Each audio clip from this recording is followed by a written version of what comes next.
Passons à la troisième intégrale de l'Integration B 2020.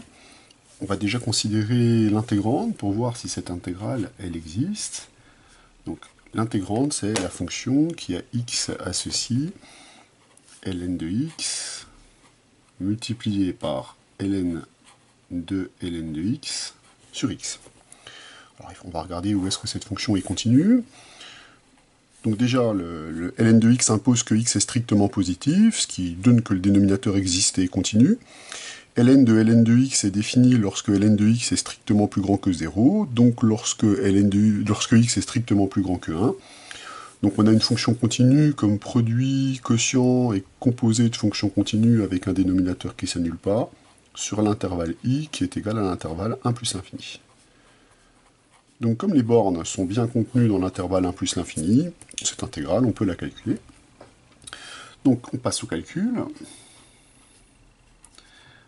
Alors la présence dans cette intégrale de ln de x et de 1 sur x, ici on a une fonction de ln de x et ici on a la dérivée de ln de x, ça doit nous inviter à faire un changement de variable.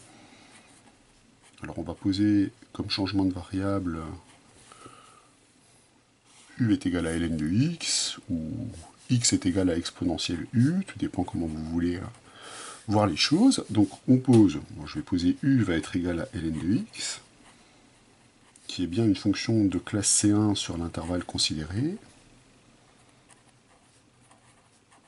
Et on va calculer la dérivée de u par rapport à x, qui donne que du est égal à dx sur x. Donc on voit bien apparaître ici le motif dx sur x quand on va faire notre changement de variable.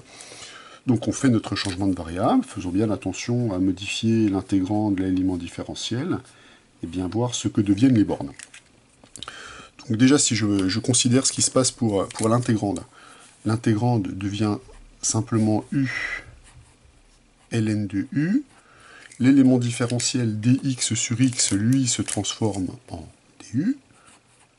Il ne nous reste plus qu'à regarder ce qui se passe au niveau des bornes.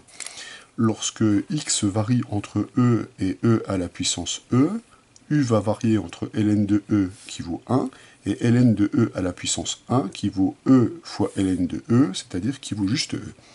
Donc on se ramène à cette intégrale-là, qui est a priori beaucoup plus simple que l'intégrale originelle.